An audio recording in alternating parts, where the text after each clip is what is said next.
tardes, maestro Rafael, ¿cómo le ha ido? ¿Cómo se encuentra? Muy bien, muchas gracias por la invitación. Bueno, pues esta es otra entrevista más del programa Autores de Historia del Departamento de Historia de la Universidad Nacional. En esta ocasión estamos en un ciclo donde estamos entrevistando a los miembros del Teatro de la Candelaria. Y bueno, pues en ese marco estamos aquí con su merced, Rafael Giraldo, conocido en el mundo artístico como Paletas,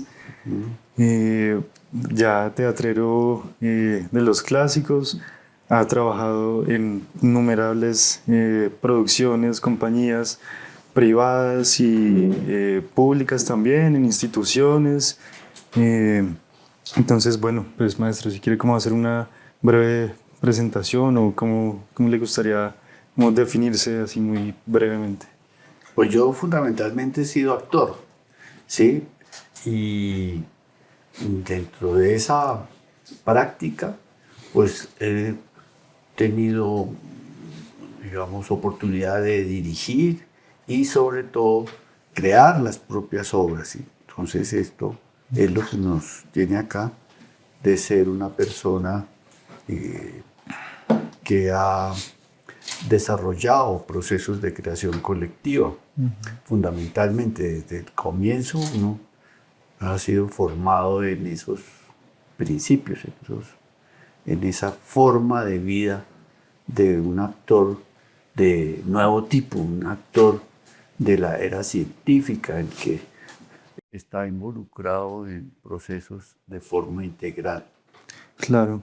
En el caso de Teatro La Candelaria, muchos de sus integrantes, si bien el teatro pues claramente ha tomado lugar aquí en el ámbito urbano, ha sido el epicentro, pero pues muchos provienen de provincias, de otros pueblos. En el caso del maestro Rafael, pues nace en Moniquirá, sin embargo, pues su familia es de un círculo más amplio, ¿no? De también la región de Santander, y pues tenemos que igual con su padre, pues viajaban mucho, incluso llegaron a vivir en Santa Marta. ¿Cómo fue un poco todo ese proceso de primera infancia? Sí, pues la familia mía es de provincia, mi padre es antioqueño, o era antioqueño, y llega a la región se llama la provincia de Ricaute y la provincia de Vélez. Entonces allá él era dentista y conoce a mi madre en un pueblito que se llama Togüí, y alrededor de esos pueblos de esa provincia se desenvolvió mi primera, digamos, infancia y juventud. Yo estudié en Villa de Leyva, en Tuta, en Moniquirá y en Vélez, mi primera formación. Particularmente interno, en internados, de 8 años interno, y pues ahí desarrollaba prácticas artísticas, porque pues uno en un internado, ¿qué más hace? Tiene que inventar cosas, y yo me enfoqué en su práctica artística. ¿Y eso no tuvo como un cambio fuerte? Pues le pregunto porque el hecho de estar internado como en un mismo sitio, ni siquiera tener que ir a la escuela sino estar internado, pero viniendo igual de una infancia donde se desplazaban mucho, ¿no? Por el propio oficio del padre, como dentista. Para no desplazarse uno, que mi padre era un judío errante, entonces alcanzamos a vivir en Bogotá, vivimos en Santa Marta, en Medellín, pero donde nos radicamos más fue en esas provincias, porque a él le gustó mucho esa zona. Y mis hermanos y yo nacimos tanto en Villa de Leyva como en Moniquirá. Y maestro, ¿siente que de pronto esas dinámicas con su padre le enseñaron o le abrieron visiones sobre el mundo, de pronto de otros aspectos, por ejemplo lo económico, lo social? Pues nos comentaba también en otra ocasión que a su papá lo conocían como el dentista de los pobres. Sí. No sé si por ejemplo eso cómo puede haber influido. Pues a propósito, la última creación, que no es creación colectiva propiamente, pero sí una obra escrita y dirigida y actuada por mí, es la que recientemente la dimos, que se llama Histeria. Es más o menos como ese sentir, esa como la vida azarosa y tensa que uno vive familiarmente. Porque yo recuerdo que a mí de 8 años me mandaba incluso solo de Villa de Leyva a Bogotá. Ya. ¿Sí? Entonces me encargaban al conductor y se supone que ahí me recogía alguien En el terminal. en la terminal. Y en ese tiempo, cuando yo tenía 8 años, se gastaba 16 horas de Villa de Leyva a Bogotá. ¿Sí? Claro. Viajaba con mi hermana solos a los 10 años de Moniquirá a Medellín. Y íbamos a Puerto Berrío por la selva, que eso era no sabía uno cuántas horas podía durar, y de Puerto Berrío a Medellín en tren o en autoferro. Entonces también a veces se descarrilaban esos, y eso duraba 1, 2, 3 días en llegar.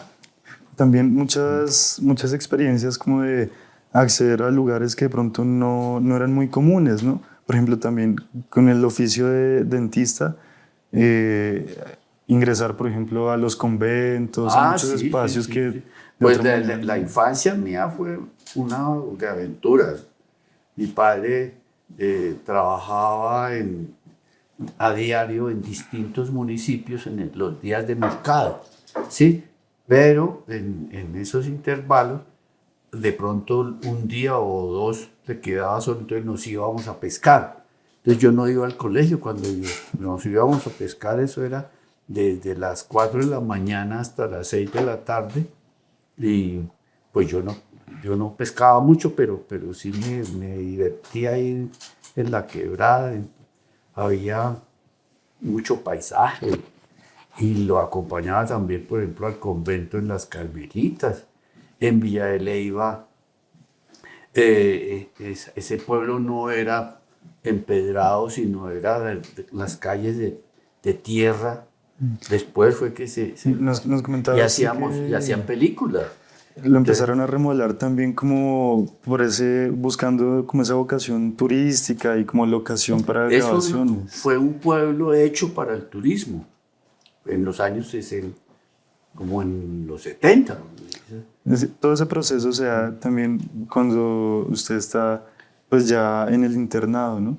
¿Cómo es ese proceso de ingresar al internado? Porque era igual un internado femenino, ¿no? También pues En muy primaria, particular. hice segundo y tercero de primaria en la normal de los Sagrados Corazones. Entonces, ahí vivir con mujeres es un chicharrón, porque usted no imagina ver como a 300 mujeres encerradas y nosotros éramos 16 niños. ¿Sí? Pues yo no recuerdo cómo es que eran esos dormitorios, pero eran gigantescos. Y nosotros 16 chinos como en un gallinero espantoso donde a toda hora había ruido, Sí. ¿no? Sin embargo, ahí también esa propia dinámica de el internado pues también genera un aprendizaje en los niños pues de muchos hábitos, mucha responsabilidad. No sé, por ejemplo, cómo fue ese cambio, si fue como algo muy natural. Eso era rutinas. Entonces todos los días se levantaba uno a las 5:30 de la mañana, bañarse con agua fría, ir a misa todos los días, de lunes a domingo, misa. Y yo, pues, para medio divertirme, entonces era acólito. Me metí. Entonces, salir a desayuno, desayunábamos, 1 hora de estudio, o sea, hasta las 8 de la mañana ya habíamos tenido 1 hora de estudio, misa y baño, ¿cierto? Y de 8 a 12 las clases, un descanso para almorzábamos a las 12 y un descansito hasta las 2 y de 2 a 5 eran los horarios completísimos. 8 a 12, 2 a 5 y los sábados de 8 a 12 era, o sea, todo el tiempo. Ahora con jornadas de 7 de la mañana a 1, algunos colegios son de 6 a 12, Sí. pero nosotros estudiábamos todo el tiempo. Hay en esa época varias anécdotas, ¿no? Ahí es cuando gana, por ejemplo, el apodo de Paletas. Eso era ya en bachillerato. El Entiendo. primer día que llegué al Colegio Nacional Universitario de Vélez, Santander, eso era hombres, puros hombres. Entonces era muy distinto a la sensibilidad. Yo fui criado de niño como niña, porque me tocaba hacer todo lo que las monjas le enseñan a las niñas, a mí me lo enseñaron las monjas. Pero ya entrar a un colegio de hombres era otra cosa. Entonces yo recitaba, yo cantaba, y llegar a un colegio donde todos eran medio agropecuarios, entonces la cosa era que yo era muy divertido. Entonces, después de la comida, el primer día, hice algunos chistes y entonces a los compañeros con los cuales conversaba, otro cuento, otro chiste, otro poema, y me quedé paletas. Me decían paletas por una cómoda que mi mamá me había enviado al internado.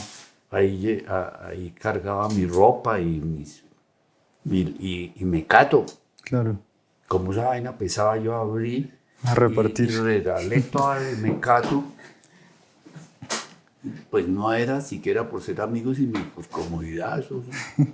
Y ese tránsito, ese contraste entre la primaria en un colegio femenino y de monjas, pero igual con una vida y una formación cultural y artística pues muy activa, muy vital, ya el bachillerato donde de pronto los compañeros eran muchos como, pues de pronto algunos con dinero y demás, pero como de un entorno campesino en el sentido como pues alejado de la cultura, de cómo fue Es que ese eso, o contraste. sea, en los pueblos lo que hay es culturas diversas. O sea, en mi pueblo había, por ejemplo, 4 clubes.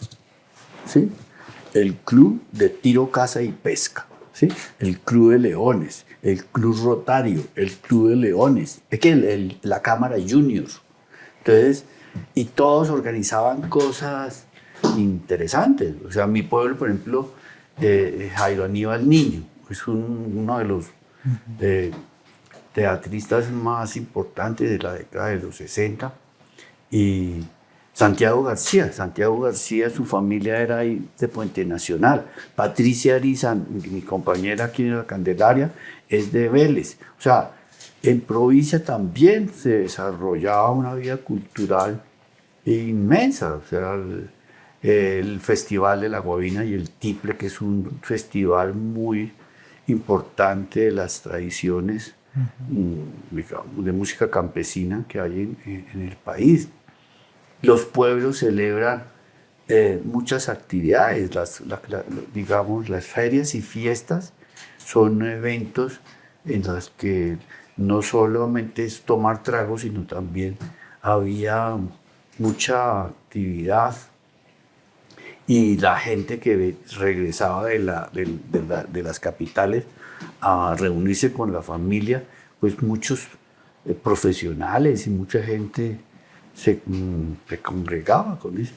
En el internado de las monjas, igual, pues hacían muchas actividades, montaban obras, presentaciones y demás. Y en el Colegio Nacional de Vélez, de pronto al comienzo fue un poco más difícil en ese sentido, pero sin embargo, finalmente igual empiezan a hacer un procesos de teatro, se conoce, entiendo que es ahí donde se conoce con Mauro, Sí, claro, y mi iban parcero. también a algunos pueblos justamente como a recoger los libretos de Jairo Aníbal Niño. ¿Cómo fue todo ese proceso ya como en el final de la adolescencia, pero ya como tratando de sacar el teatro más allá del propio colegio. El Colegio Nacional Universitario este año cumple 200 años de fundado. Lo fundó Santander con otros colegios. El Universitario de Socorro, el San José Guanentá, en San Gil, el San Simón. O sea, son colegios de una tradición enorme. Son colegios nacionales. Entonces, el Ministerio de Educación le daba un presupuesto mucho, pues, significativo, y entonces había unas actividades increíbles. Por ejemplo, en mi colegio, cuando yo llegué a bachillerato, había una disciplina muy importante que era la gimnasia. Y el profesor de educación física, el profesor Regifo, nos hacía practicar todos los, digamos, los juguetes de caballete, de burro, de salto, de no sé qué. O sea, practicábamos argollas, y eso era muy, muy interesante. Y yo en el internado, pues, no tenía nada más que hacer, entonces me dedicaba a ser atleta, ¿sí? Y entonces esa formación, pero con lo de las monjas, que era más sensible de la poesía, el teatro, la cosa, como no había esa disciplina, yo me la inventé y yo creé el grupo de teatro. Ya con Mauro, más o menos en cuarto de bachillerato, Mauro viene a estudiar al universitario, y con él pues empezamos a montar obras, pero yo las había hecho antes con José Manuel Sánchez, un profesor que había estudiado teatro en Pamplona, Santander del Norte, que había una escuela de teatro. Y bueno, pues, ¿qué hace uno? Pues tiene uno que buscar oficio, porque era una loquera. ¿Y cómo fue ese proceso para ustedes? Igual pues estando todavía casi en la adolescencia, ¿no? Por ahí nos decía que ustedes junto con Mauro eran hippies. Y como la sensación, ¿no? Pues porque Mauro era italiano, los papás habían llegado para hacer unas carreteras, entonces como que eran los diferentes, y como la sensación entre... ¿Cómo era ese proceso? Pues era lo que es uno joven, pues buscar novias. Entonces teníamos novias en todos los pueblos, nos íbamos, donde no tuviéramos novia, allá íbamos a buscar. Éramos muy... En cada pueblo donde llevaban las donde obras. fuera, eso era como una tarea obligada. Y generalmente uno lo invitaban a rumbas y la pasábamos bien, pero nos daban en la jeta, porque eso siempre terminaba uno peleando con la competencia. Sí. Pero esos son gajes del oficio. ¿Y cómo se fue cerrando este proceso? Porque igual pues el internado entra también como en una crisis económica, entonces deja de recibir estudiantes y es como, bueno, ya los que estaban tienen que terminar. Entonces en ese contexto es que salen ustedes del internado, en ese contexto como de crisis o como de debilidad institucional, que salen ustedes ya como a la vida pues adulta. Pues ya, o sea, Mauro llegó primero a Bogotá y se vinculó a la ENAT. Antes la comunicación nuestra no era por celulares, era por cartas. Entonces uno escribía cartas y recibía cartas, ¿sí? Claro. Lo más rapidito que había eran los telegramas. Y eso, un telegrama se demoraba también mínimo un día. Entonces, mi mamá fue telefonista. Mi mamá en Villa de Leyva era telefonista, y a mí me tocó ver cómo esos procesos de comunicación de las señoras que eran otras telefonistas, generalmente eran mujeres, que llamaban de un pueblo a otro para buscar a la persona a quien se necesitara, y había un mensajero que casi conocía a todas las personas del pueblo, y esa era la comunicación. Con Mauro, más o menos en esa época, él vino acá a Bogotá, a la ENAT, cuando la dirigía Santiago García, y me comentaba, mira, esto es una berraquera. He conocido a gente de la televisión y no sé qué, son mis profesores. Y yo llegué pues venía en los momentos de vacaciones tal, a ver cómo es que era la cosa en la ENAT. Pues no, yo no quería dedicarme a esto, sino a buscar una profesión común y corriente. Para allá iba porque uno, pues viendo esa infancia, pues todos los procesos artísticos, teatrales en la juventud, incluso nos comentaba por ahí que desde niño, desde muy chiquito, participaba como extra en algunas grabaciones. En todo. cine. Exacto. Yo estuve en Entonces, Orgullosos, Malditos y Muertos, una película muy chistosa porque era en inglés en Villa de Leyva y los actores eran... la gente del pueblo. No, pero todos los actores hablaban en inglés, los personajes. Sí. Entonces, uno que recuerdo era, no sé si ustedes lo recuerdan, Carlos Muñoz. Un actor famosísimo, Carlos Muñoz, era muy joven y él era uno de los protagonistas de Orgullosos, Malditos y Muertos. Después estuve en Los Aventureros. Era también una película en inglés que incluso el gran protagonista era Marlon Brando. Y la película la hicieron en Villa de Leyva, Bogotá, Cartagena y otros se llamaba Aquileo Venganza. Una película de vaqueros, de western, ¿sí? Entonces y el pueblo se transformaba como en el set para la grabación. un gran set era Villa de Leyva para esas películas.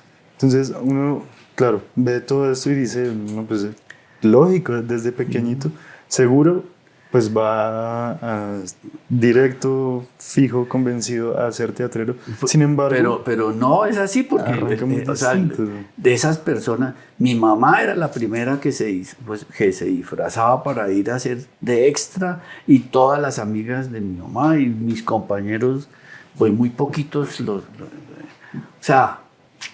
en los pueblos hay una concepción muy loca acerca del arte. Sí. ¿Sí? Que el arte es como para maricas. ¿Sí? Como que bailar, cantar, recitar, eso.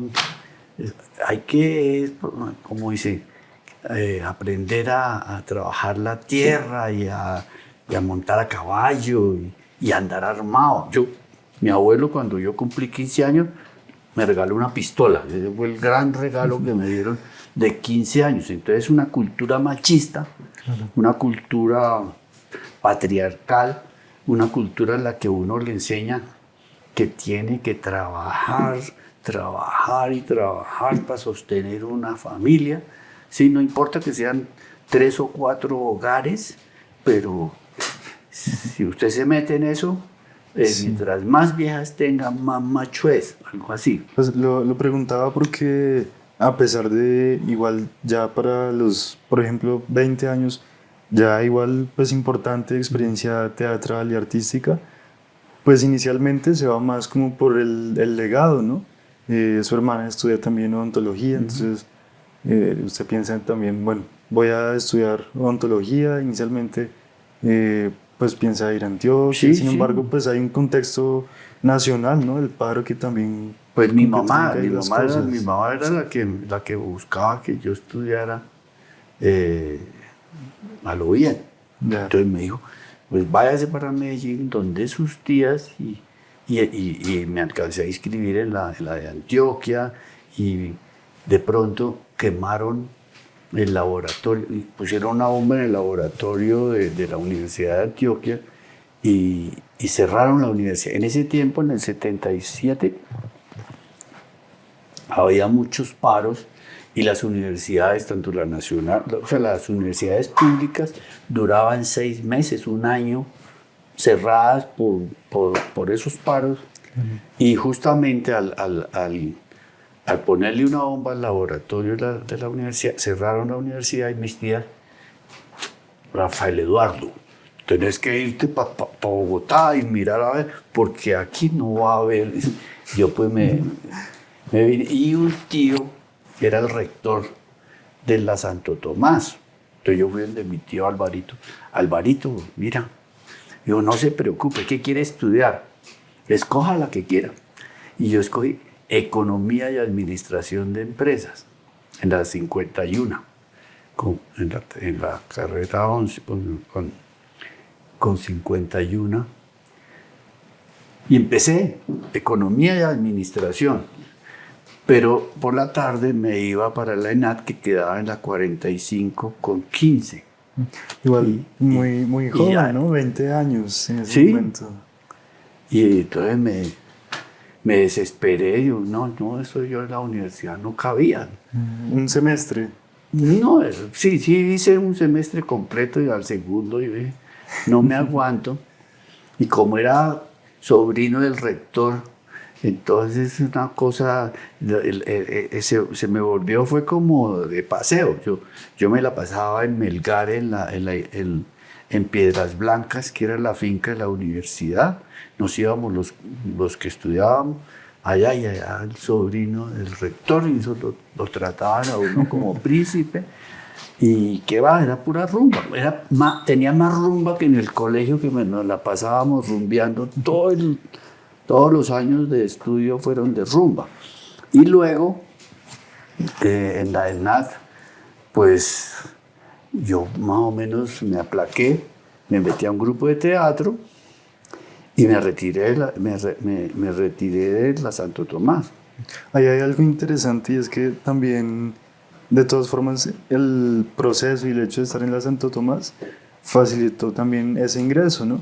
Por la cercanía que estaba, como usted comentaba, salía y por la tarde se iba para el otro lado. Y también porque había muchos espacios que eran abiertos, ¿no? Como el taller central que nos comentaban. Entonces, muchos que no estaban ni inscritos, pero pues sí iban, participaban. Esa era la concepción de Santiago al dirigir la ENAD. Él tenía como una forma de dirigir, y es acción como fast forward, acción, participación. Uh-huh. Entonces, tú te dedicas a algo y tienes que meterte de lleno. Y la cuestión era que los viernes se hacía un taller central en la que participábamos estudiantes, profesores, amigos, visitantes de la ENAD, y entre todos se hacían las propuestas artísticas para el tema de investigación que Santiago planteara. Yeah. Y eso a mí me gustó mucho, o sea, que sin ser alumno de la escuela uno podía ir allá a trabajar como actor, como investigador, como creador. Eso es una maravilla. Entonces lo enganchan, o sea, y además la política también. Yo me retiro de la Santo Tomás, inmediatamente me convierto al Partido Comunista con los compañeros con los que empecé a relacionarme en la ENAD. Claro. Igual, pues eso tampoco fue un proceso automático, ¿no? Como me salgo de la Santo Tomás y me inscribo en la ENAD. También hubo como un tiempo pues donde ya había cercanía, ya había una participación, pero pues informal, y también se dedicó a otras cosas. Por ahí nos comentaba que además de trabajar como extra en muchas producciones de televisión, de cine, con Mauro trabajaron en el Centro Italiano, en una casa de apuestas. ¿Cómo fue toda esa época? No, eso es una loquera, porque lo primero, cuando me retiro de la Santo Tomás, mis papás me dicen, pues vaya a trabajar, porque o sea, si no va a estudiar, pues no lo mantenemos. Claro. Y yo me fui a vivir a la casa de Mauro, y la casa de Mauro era el club italiano. Los papás de Mauro eran los administradores del club italiano en la autopista norte con 127. Y nosotros en las noches, pues a veces había actividades en el club y yo me iba a la cafetería y allá estaban los italianos jugando cartas y les llevaba el café, pues ayudaba como de mesero y terminé como mesero y conociendo a muchos italianos y conocerles sus gustos. Entonces yo sabía que a Giuseppe, que al tal, les gustaba el espresso a tal hora, entonces yo les aprendí todas las costumbres, y entonces unos tomaban grappa, otros tomaban vino, otros tomaban whisky, y sin que pidiera, yo les servía y les llevaba a la mesa, y ellos felices, como automático el servicio, y al final me pagaban, era con fichas de juego. Ese fue como el acercamiento al mundo de las apuestas. Del trabajo. Entonces ya cuando se acababa el juego y pagaban las fichas, yo sacaba mis fichas y era mi salario, que era buenísimo, porque ganaba como apostador sin haber gastado nada. Entonces eso, anécdota. Y a veces sí, ayudaba en otros quehaceres del club y me ganaba un billetico. Después salimos del club, yo arrendé una habitación acá en la Candelaria y seguimos jugando, pues ya Primo, ese papá de Mauro,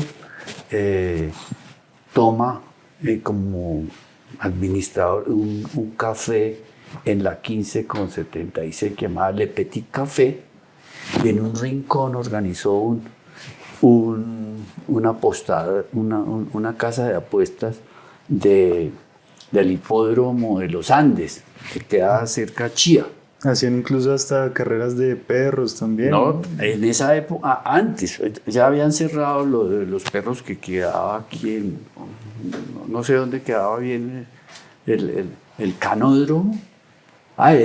Sí, también por la autopista norte quedaba el canódromo, y había dos hipódromos, el de techo, donde es el estadio de fútbol de la Equidad, y pues yo me dediqué fue a los caballos, y con Primo pues comprábamos las revistas donde salían todas los datos, y Primo se iba a jugar al hipódromo y yo me quedaba atendiendo en el sellador.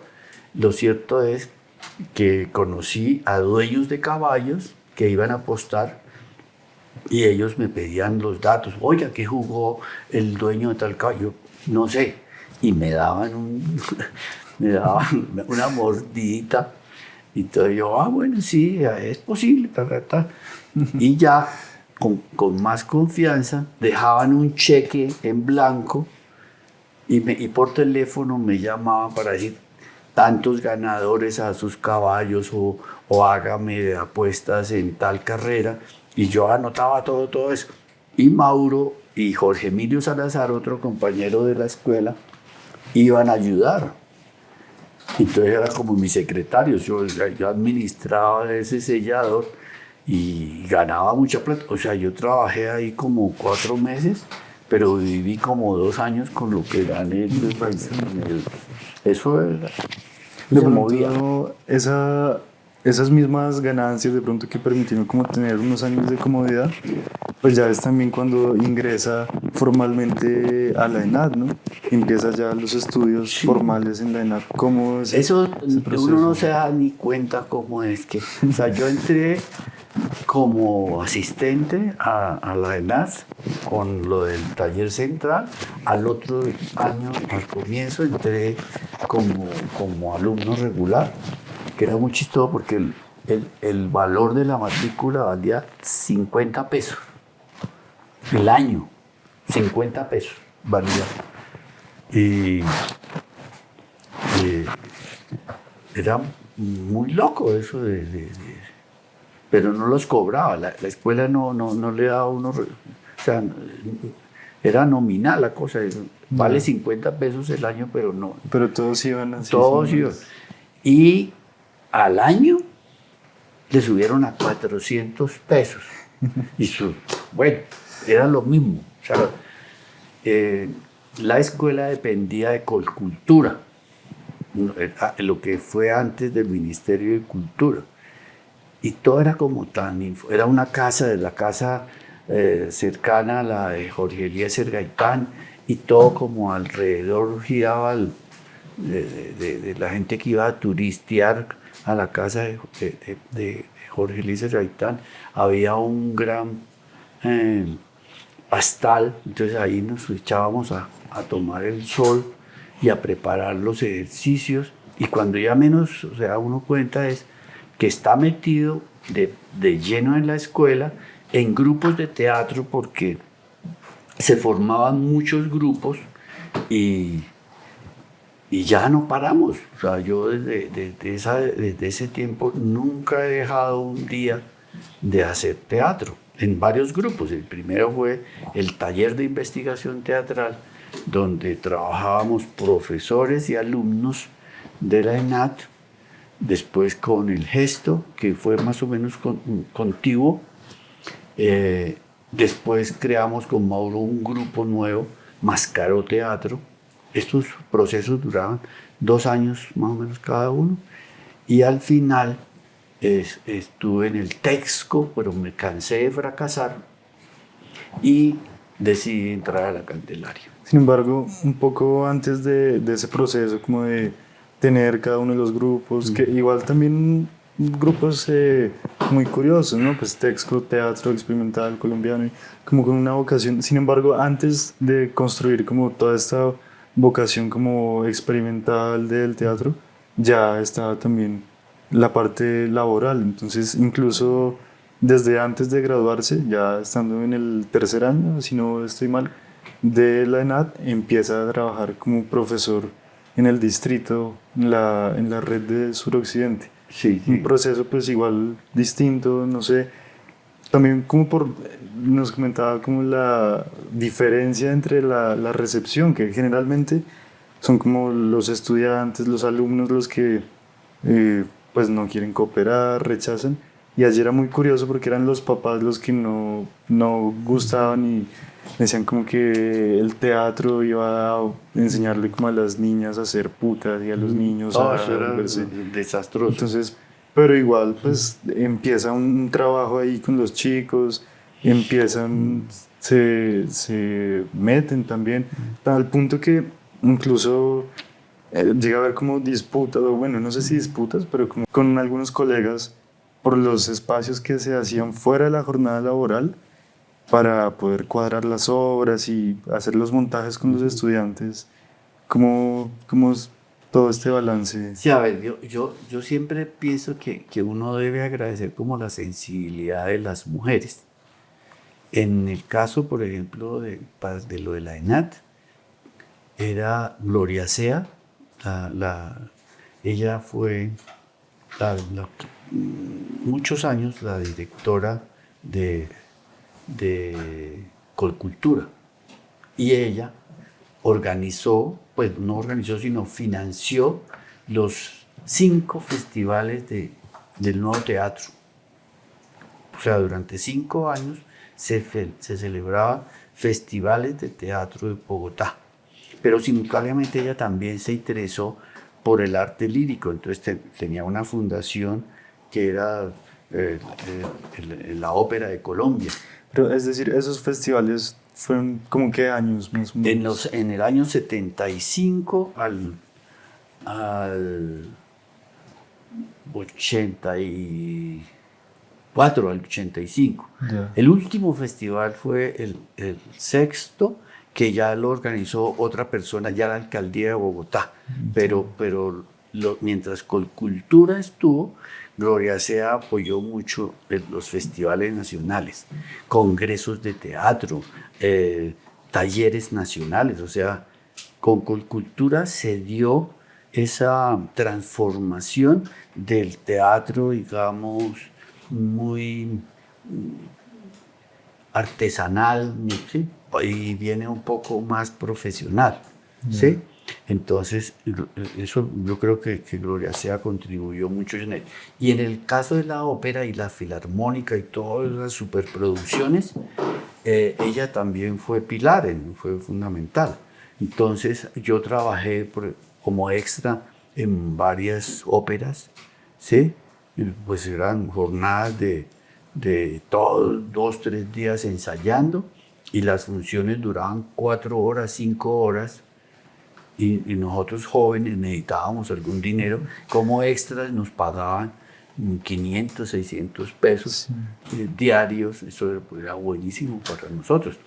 Y la otra señora que me parece contribuyó para mi formación fue Pilar Santamaría de Reyes, una que fue secretaria de Educación, y ellas con el alcalde Hernando Durán Duzán crearon un programa de educación artística que se llamaba Cendisó, Centro de Educación Media Diversificada para el Suroriente de Bogotá. Sí, ahí es donde ya el maestro empieza. Ese programa, inicialmente la parte de teatro, la coordinó Zain Castro del TPB, del Teatro Popular de Bogotá, que dirigía Jorge Alitriana, pero pues, él se retira y deja a Santiago como coordinador del plan. Santiago se retira de la ENAT y asume, digamos, ser líder de la parte de teatro. Y el bachillerato artístico en el suroriente tenía la particularidad de que los colegios los construyeron para eso. Los construyeron con su salón de espejos, sus teatros, sus laboratorios como para de artes plásticas, y digamos, lo que no era lo más adecuado eran los espacios de música, lo que lo hacían en un salón. Claro. Pero los programas sí les dieron mucho apoyo. Desafortunadamente, en ese tiempo nuestro oficio no era profesional. Estaba la Escuela Nacional de Arte Dramático, estaba la Escuela Distrital de Teatro Luis Enrique Osorio. O sea, había esas dos escuelas, pero el nivel académico era, lo máximo era tecnólogo, porque era 4 años de estudio. Yo estaba estudiando y hicieron la convocatoria, participé y fui vinculado como profesor de teatro para el programa, pero sin título. Entonces, para formalizar más o menos eso, nos aceptaron como dominio técnico. Ya. Y para la paga era más o menos como si fuéramos normalistas, como, ¿sí? lo básico de ser pedagogo. Pero el sindicato, FECODE y la ADE, no aprobaban ese convenio, porque pues el estatuto docente se exigía. Entonces nosotros dijimos, listo, que nos paguen lo que nos paguen, pero hagámosle.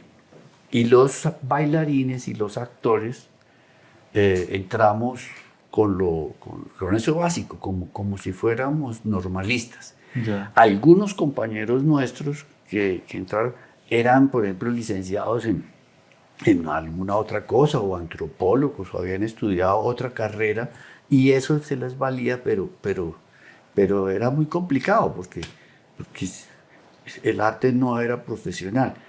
Viene la formación profesional, y ya algunos de los compañeros que estábamos como profesores de este bachillerato terminan cursos superiores en la universidad. La primera fue la Universidad Antonio Nariño, la que dio títulos a los bailarines y a los actores. pero ya más adelante, yo me retiré porque 6 años fue suficiente para... Sin embargo, ese es también un momento de cambio, de quiebre en la vida personal de Rafael, ¿no? Una dinámica, pues antes, digamos, más jóvenes, recién llegados en la ciudad, como más hippie, ¿no? Nos comentaba por ahí que a veces vivían en el norte, se iban caminando, venían teatros. Ya no. cuando ingresa a trabajar en el bachillerato artístico, se compra una moto, es toda una Sí, dinámica muy distinta. ¿Cómo, cómo fue balancear ese cambio en la dinámica personal con seguir igual haciendo la práctica artística? Pues eso es, o sea, ya vinculado a un grupo de teatro, uno ya es profesional, uno se siente que, que está haciendo una labor seria, ¿cierto? Y entonces, si consigue además un trabajo que le dan dinero, o sea, es profesional por la práctica artística, pero no es profesional en el sentido económico porque de ahí no se devenga nada. Claro. Pero ya siendo miembro de un grupo y trabajando en el distrito, ya uno gana, o sea, el profesional ha crecido y lo que es tan, digamos, no formal, se vuelve más disciplina. Y mis compañeros del grupo de teatro, pues éramos muy dedicados y terminamos haciendo pareja, por ejemplo. Mauro estaba comprometido con una de las actrices del grupo, yo también, y terminamos viviendo las dos parejas y al mismo tiempo quedamos embarazados y al mismo tiempo se nos creció la familia y todas estas cosas. Trabajando muy duro, pero ya criar hijos y esas cosas se vuelve que no es tan chévere lo de la rutina de la rumba, porque pues sí, nos íbamos caminando, botando corriente, pero ya la formalización de la vida y del trabajo hace que todo cambie, ¿no? Y lo pregunto también como por el aspecto, pues al ser un ejercicio creativo, pues es muy dependiente también de cómo está uno, del momento de la vida que está uno. Pues yo no soy tan cercano como al teatro, pero pues sí hemos realizado música y también distintos grupos, y pues no sé si en el teatro pueda ser similar, yo me imagino, pero aún en un mismo grupo, con las mismas personas, si hay cambios en la vida de uno, a veces fluye más, a veces no fluye, a veces sigue fluyendo, pero tiene uno de pronto un cambio en su visión artística, de pronto por ahí cambió algo. Total, porque o sea, ya le digo, es la forma de vida la que uno reforma. O sea, de ser uno eso, medio hippie, de estar buscando, qué sé yo, cineclubes, rumba, talleres, muchas cosas, se define uno de pronto por un grupo de teatro que se vuelve como una especie de familia y que uno tiene que proteger, porque la disciplina, si se quiebra, el grupo desaparece. Entonces uno cada vez más convencido que lo de uno es ese grupo. Claro. Y claro, fortalece vínculos y generalmente si se hace parejas, las parejas fortalecen más el trabajo artístico y creativo. Y eso nos pasó. Entonces nos volvimos intensos en la producción de obras y todo se vuelve más necesario, más importante. Y claro, terminamos después confrontando que hay algunos compañeros que están como en coche, como que no le meten igual, y termina uno pues saliéndose porque uno no puede transformar 5 personas. ¿Sí? Entonces uno cuando ya se da cuenta que de los demás es como medio conflictivo, pues hasta aquí fue y me encuentro con otro proyecto que me parece pues Es decir, vital. esa fue la época de los grupos que hablábamos Claro, ahorita, ¿no? claro. Mascaró, Gesto, Gesto. Mascaró, el TI, taller, incluso el TI que fue muy importante para mi decisión, que fue el primero. Sin embargo, estos grupos, claramente, pues cuando llega la Candelaria, pues es la Candelaria pues como eje fundamental y epicentro de la creación colectiva. Sin embargo, en estos grupos pues también había una visión un poco en ese sentido, ¿no? De la creación colectiva, de la experimentación teatral, cómo fue evolucionando esa visión desde lo artístico. También en un contexto, pues, ochentas, la violencia en el país. Es 70s. Entonces, yo le digo, Entiendo. allí tiene que ver con el compromiso político. O sea, yo me comprometí, yo y los otros compañeros, se vuelve uno un problema también en ese sentido, porque uno pues trata de argumentar principios y posturas, ¿sí? Y eso pues contradice con otras personas que no tienen como ese objetivo, ¿sí? Son más lo que llaman tibios, ¿sí? Entonces, olvídese, porque si uno está metido en esto es para trabajar. Y en la militancia política también se exigen cosas. O sea, uno no se mete a un partido político de izquierda a hacer el mismo. Uno tiene que transformar y transformarse Claro. en una práctica. Y yo yo creía en eso. Yo era absolutamente convencido y desafortunadamente los grupos con los que compartí, eso no era muy importante. Ya. ¿Sí? Entonces, llego a la Candelaria y aquí sí me encuentro que eso es importante, un compromiso político, un compromiso ideológico, un discurso coherente entre lo que hago y lo que pienso. Ese acercamiento a la Candelaria, pues tampoco fue de todas formas repentino, ¿no? Ya No. llevaba tiempo, pues primero de conocer a la gente, Es que incluso a yo no Santiago. quería entrar a la Candelaria porque los veía muy viejos. Ya.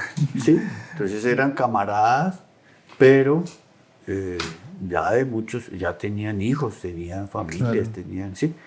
Entonces me parecía que eran los cuchos, Sí. así. Había igual una cercanía con el espacio, ¿no? Ya también trabajando aquí, Ah, sí, yo eso sí. vendiendo las boletas en la entrada. También había una familiaridad a pesar de no ser todavía Eso es parte del lo que grupo. le queda a uno de los jóvenes, la coquetería. O sea, yo me la pasaba aquí era eso, coqueteando, buscando formas de acercamiento con compañeros. Sí. O sea, uno en estas prácticas, tanto políticas como artísticas, busca amigos y logra tener grandes amistades, ¿no?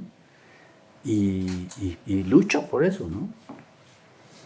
En ese ejercicio teatral también empieza ya los viajes, los festivales nacionales, el Festival de Leticia, por ejemplo. Ah, que sí, fue el primer viaje mío con el Tita.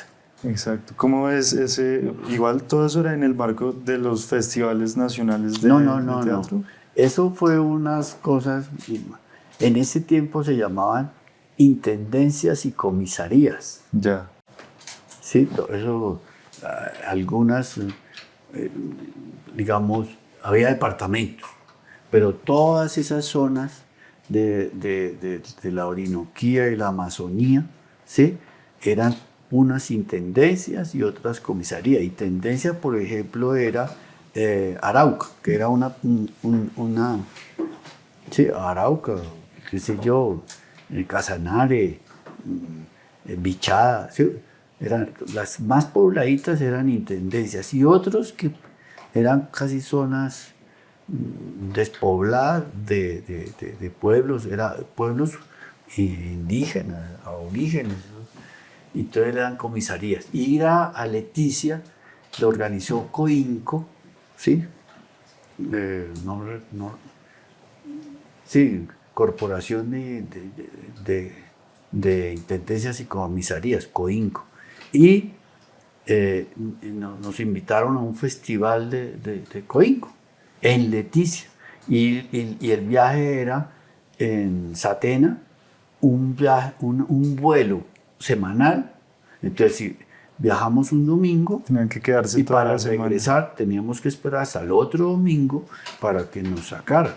Y esa fue una experiencia hermosa porque fuimos varios grupos de Bogotá, entre ellos el Yaqui Candru, que era un grupo de música indígena de la Universidad Nacional, y el TIT. Y toda esa convivencia con músicos y con gente muy comprometida en esos... o sea, el asunto es que la Facultad de Antropología tenía ese proyecto muy desarrollado, ¿no?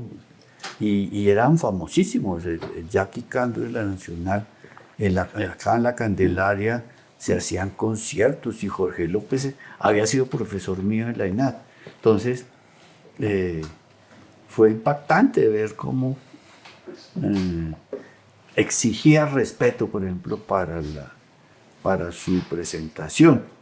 Y nosotros hicimos la obra, se llamaba Final de Juego, y pues digamos no le pusimos mucho color a lo que se daba alrededor de la tarima en donde se presentó el espectáculo.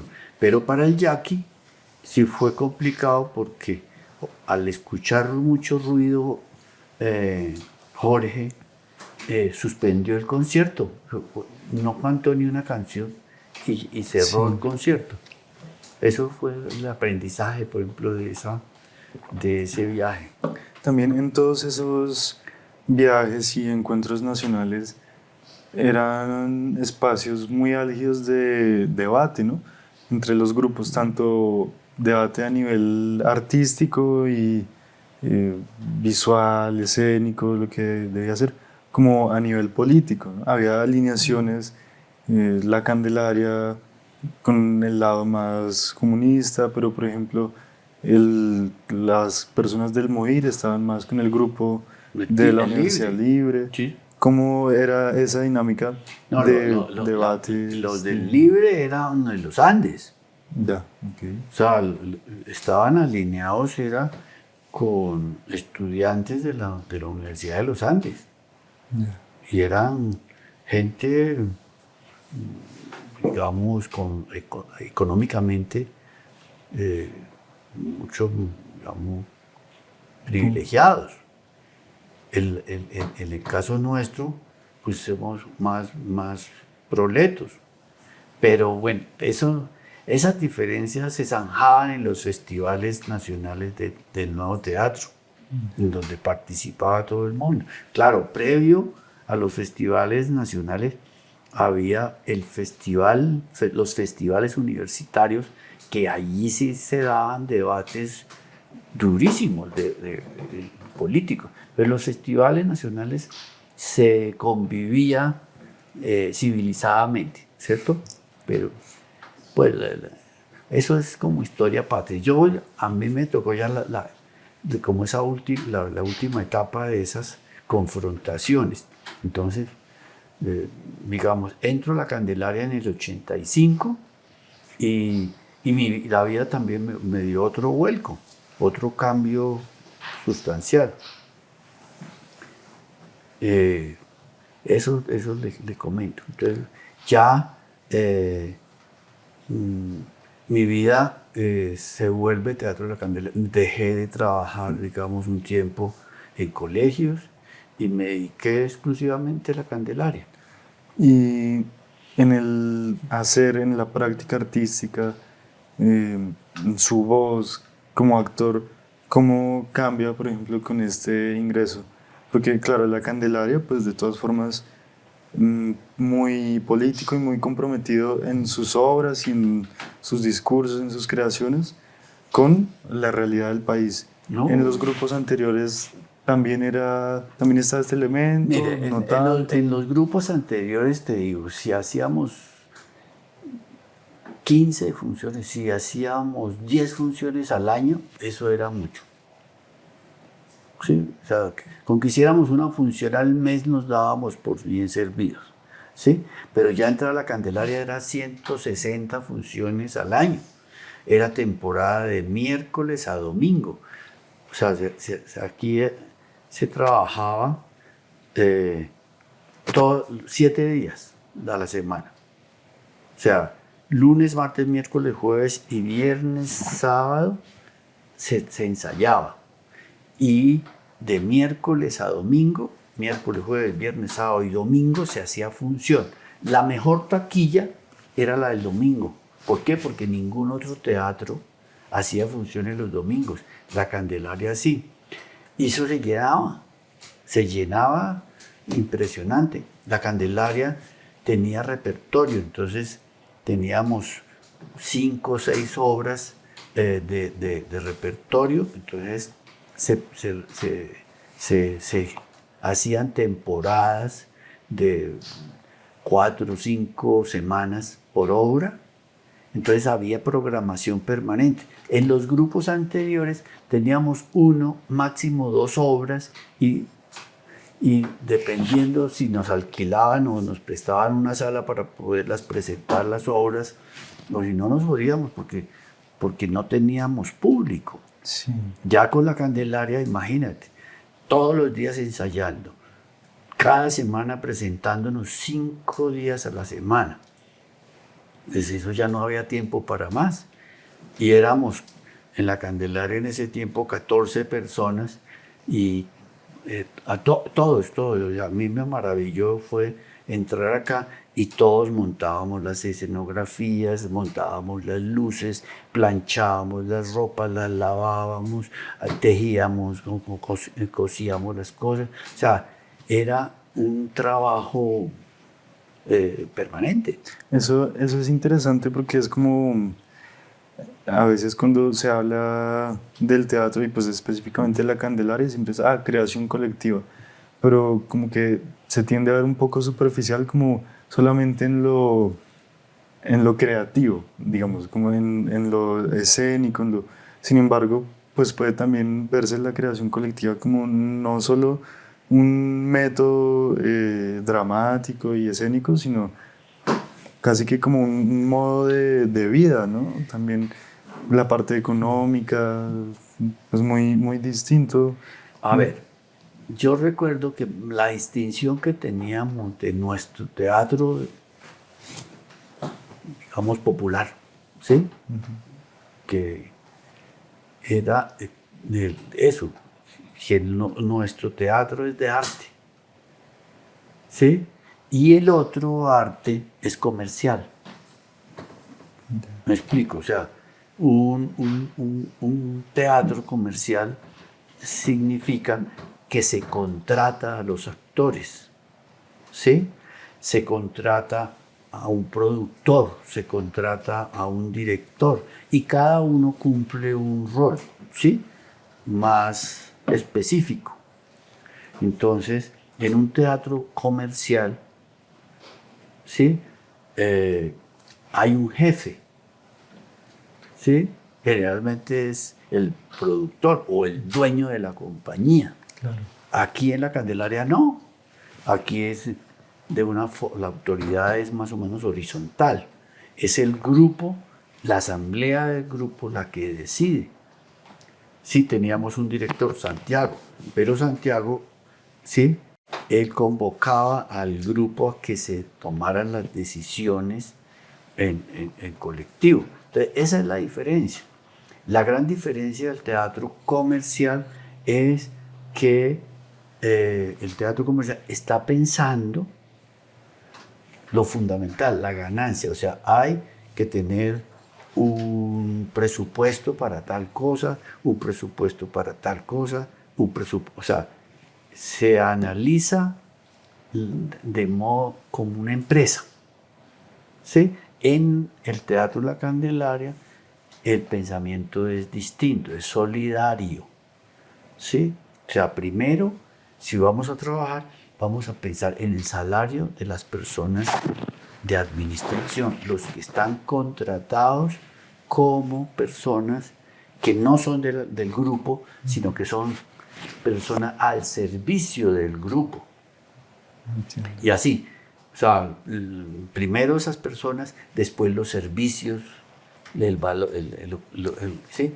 Y al final los actores, o el grupo de planta.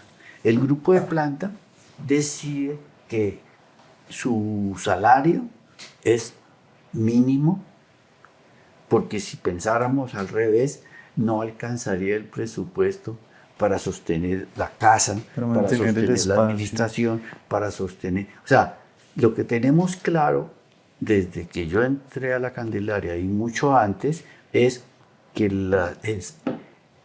digamos, la cuota mínima de convivencia económica es el almuerzo. ¿Sí? O sea, eso es lo que garantiza la Candelaria a las personas que nos vinculamos. Tienes almuerzo todos los días. ¿Sí? Y si se le puede pagar un salario, se le paga en el momento en que se termine de pagar todos los gastos del local y de la administración. Eso a mí me gustó. De todas formas, también llegó en algún momento el éxito comercial, si se quiere poner así, ¿no? Cuando un momento importante en ese sentido, por ejemplo, el viaje a Nueva York, ¿no? No, la Candelaria, cuando yo entré aquí ya había ido a Chile, ya había ido a México, ya había ido a Europa, ya había triunfado en 10.000 partes.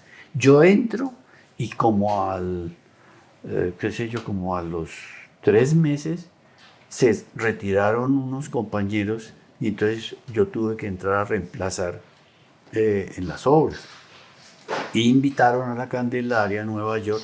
Pues fue mi primer viaje con la Candelaria al exterior, fue al Festival Latino de Nueva York con 2 obras, con Guadalupe Años 50 y con La Trasescena.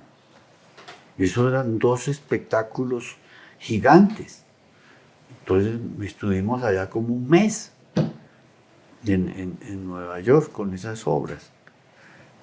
Era también un momento muy álgido, tanto políticamente como artísticamente. Había muchas conexiones. Nos comentaba por ahí que, por ejemplo, Jaime Garzón era muy amigo también aquí Eso fue mucho después. del teatro. A veces venía incluso como a reemplazar, a pedir Pero vestuario. eso es ya más adelante, cuando, digamos, ya estaba formalizado como nivelado las cosas. Entonces yo tuve que volver porque tuve otro hijo, entonces para poder pagar la educación, pues me conseguí un trabajo en un colegio privado y allá éramos profesores Jaime y yo.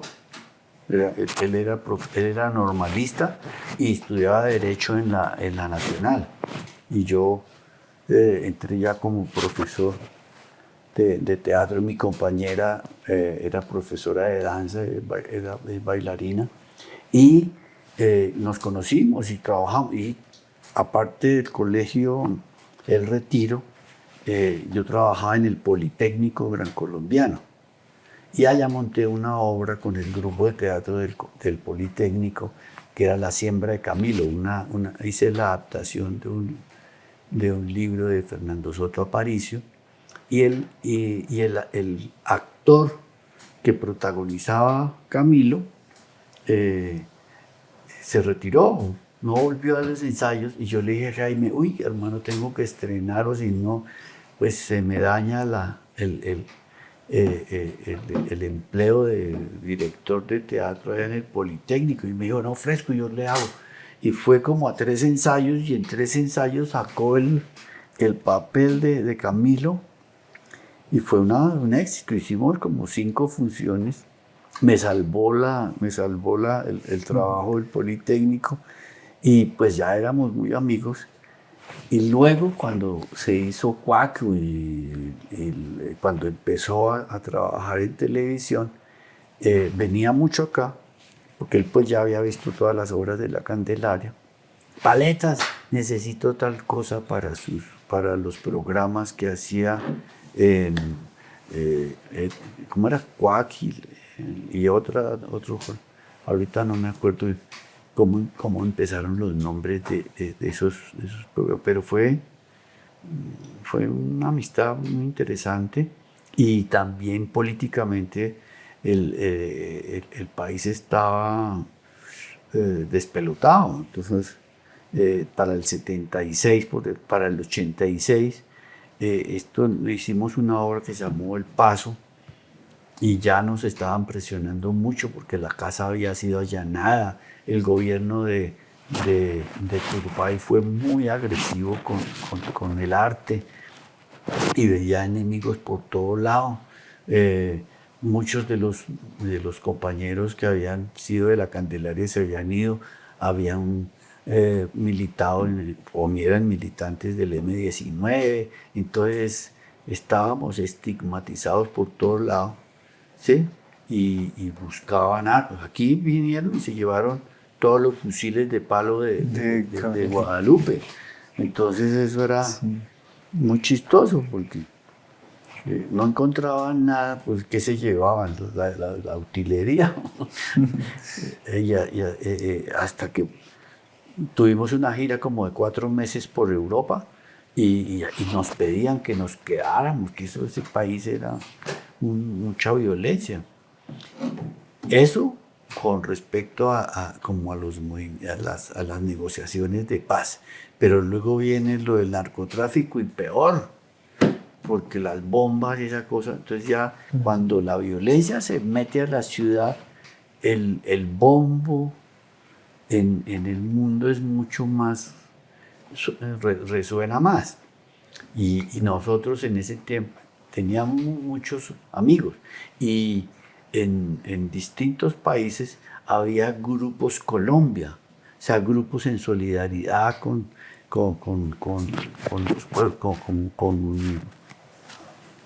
lo que estaba sucediendo y a nosotros nos querían cuidar. Y era, ¿qué decir? Yo no quiero vivir en un país distinto a este. Yo como extranjero no quiero sentirme nunca, ¿sí? Entonces yo no, la mayoría de mis compañeros, todos regresábamos al comienzo. En las primeras giras que tuvo el grupo en los 70, 71, 72, muchos de los que viajaron a Europa se quedaron allá. Pero ya a la Candelaria, nadie se quedaba. Veníamos acá, las bombas del Palacio de Justicia nos tocó aquí verlo en vivo y en directo. Y era muy complicado. Entonces, las personas también veían como difícil, pues se retiraban del grupo y seguían su camino, pero nosotros no. Claro.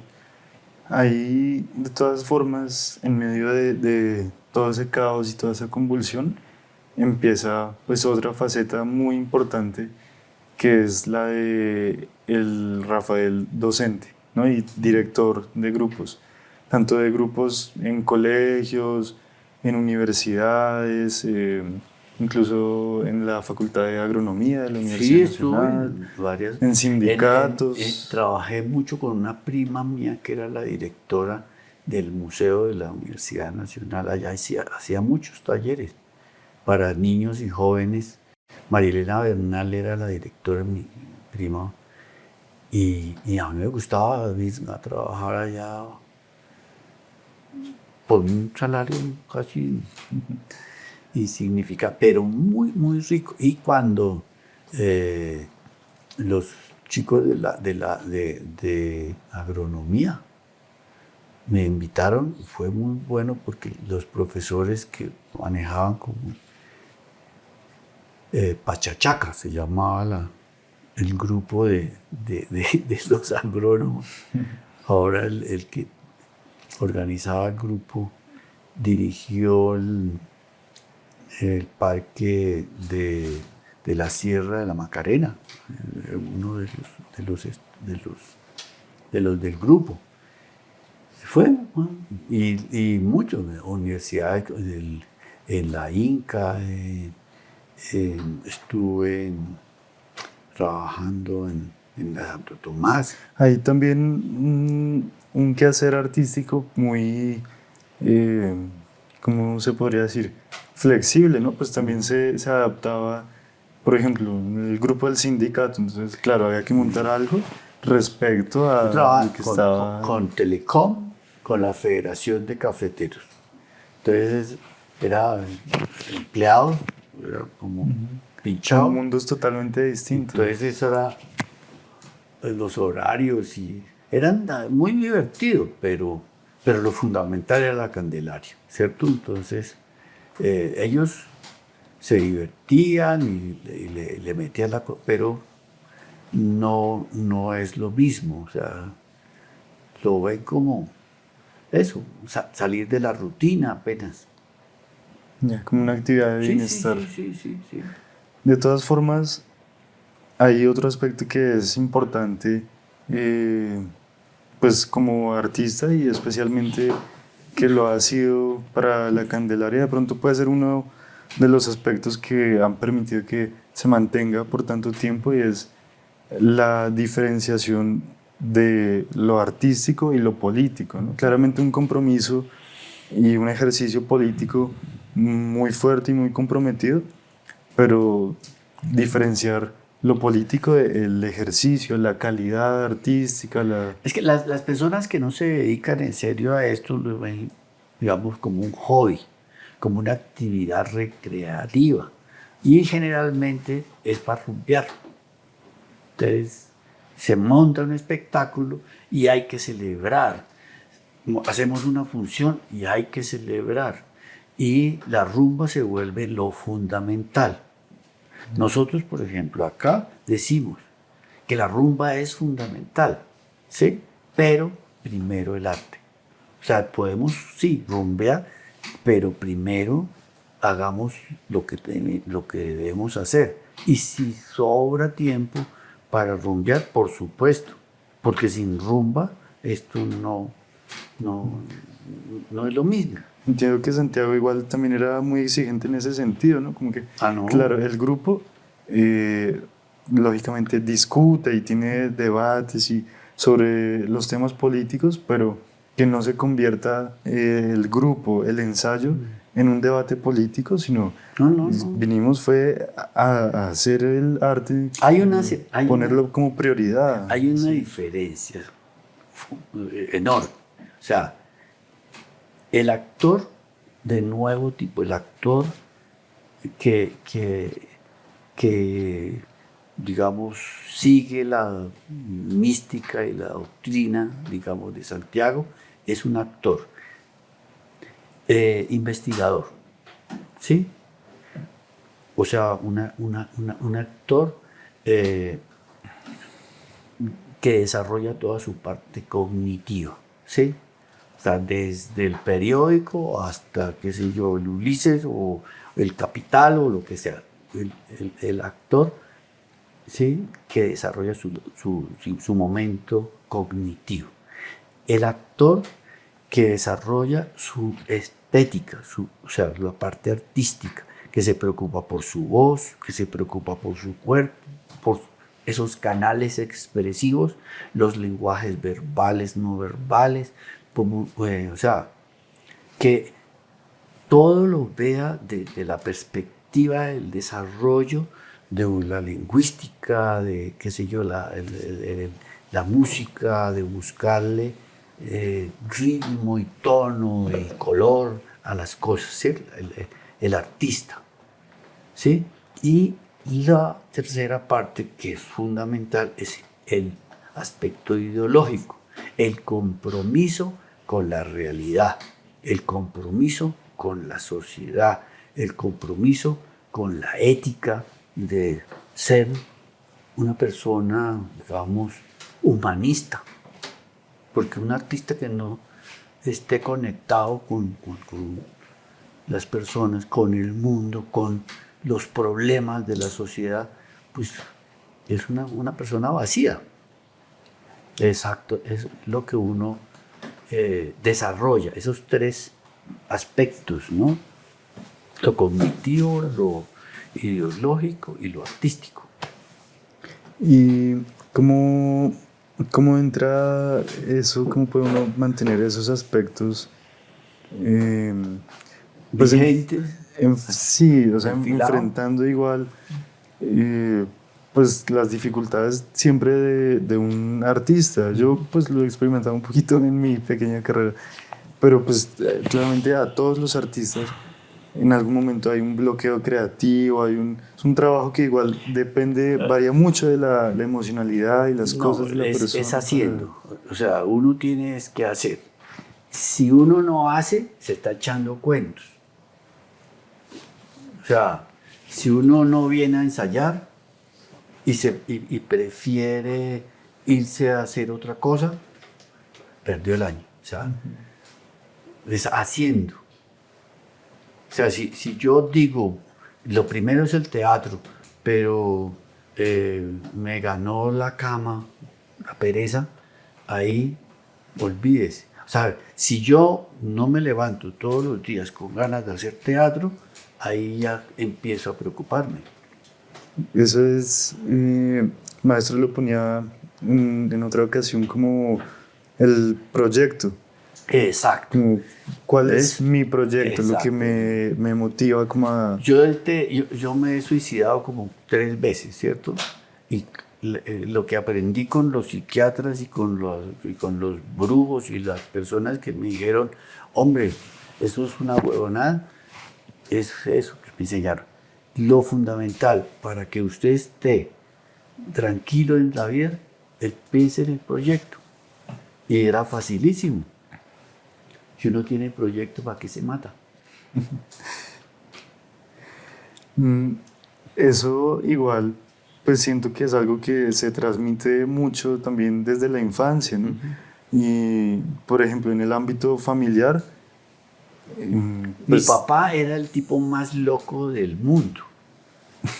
Yo no tenía una persona más loca que mi papá, pero mi papá a las 2 de la mañana ya tenía que estar listo para ir a viajar a otro pueblo. O sea, si no tenía disciplina, llegaba tarde al bus y le tocaría irse caminando, quizás. Entonces, no, disciplina es fundamental.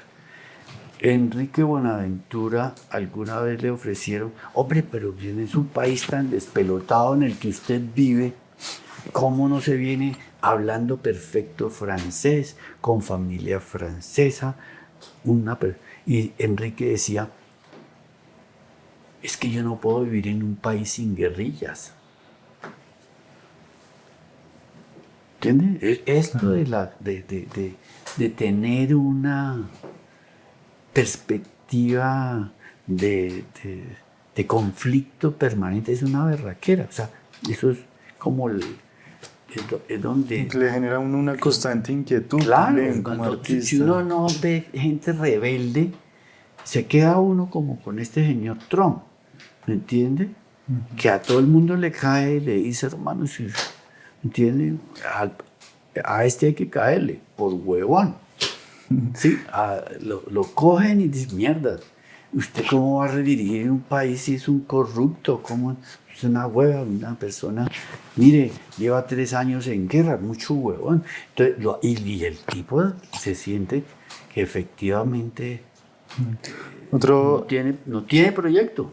otro aspecto que yo siento que también es muy importante como para uno poder, como artista, mantener su proyecto es su círculo, ¿no? Su familia. Por ejemplo, pues el maestro pues tiene 4 hijos y demás, pero de cierto modo la Candelaria ha sido también su familia, ¿no? Sus hijos pues viven en el exterior, cómo ha sido todo ese proceso, que igual pues también algo les ha dejado, ¿no? También se han dedicado de una u otra forma al arte. Todo el tiempo estaban aquí en el escenario, o sea, desde niñitos, desde preescolar, venían a ver las funciones, ¿sí? Y si aguantaban las veía, y si no se quedaban dormidos, pero era como el tetero de los chiquitos. Entonces, si uno con el ejemplo forma, eso es el mejor pedagogo, el amor. Para cerrar como esta conversación, habíamos pensado una pregunta muy interesante, era, pues ya ahorita en la Candelaria hay nuevas generaciones, hay gente que pues es de nuestra misma edad, ¿cómo en un futuro que estén revisando los clásicos, qué le gustaría a Rafael que fuera representado, por ejemplo, van a hacer una obra, una función sobre los miembros de las generaciones pasadas de la Candelaria? ¿Cuál sería el momento fundamental de la vida de Rafael que tiene que representarse? El ejemplo que uno dio. O sea, yo creo que si estoy aquí es porque tuve un excelente maestro. Y para mí, mi maestro es Santiago García, ¿sí? Y es un referente en todo lo que yo vivo, o sea, su forma de vida, su ética, hasta su comportamiento es un modelo de vida. Entonces, eso es fundamental para un artista, dar ejemplo. Una compañera como Patricia, fue más de los 60 años que va a cumplir la Candelaria, aquí está y sigue dando ejemplo a sus 80 años o más que tiene. Ahí está todos los días, aquí viene, ¿sí? Y no dar el brazo a torcer. ¿Cómo ve, maestro, como el contexto actual y el futuro del teatro?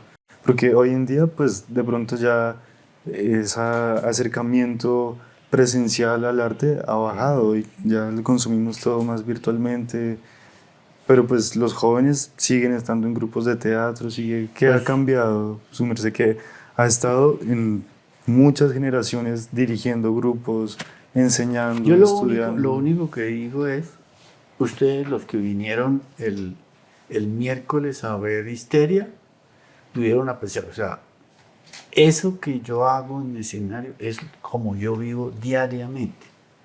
Armar una escenografía que parece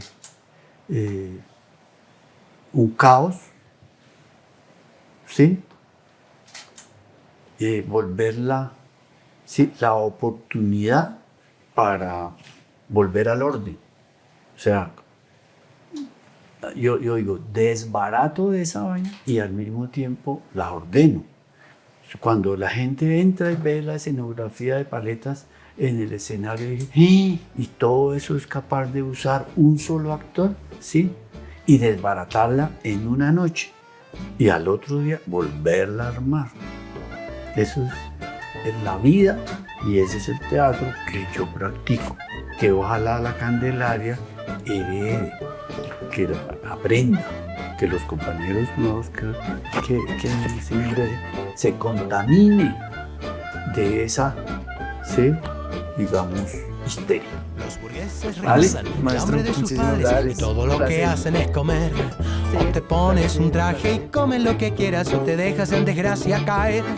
Si me escapo y me pierdo, evito mi destino. Seré un asaltante, una rata, un forastero, un prófugo famoso con fotos en la prensa, un ilusionista, un puto, un torero.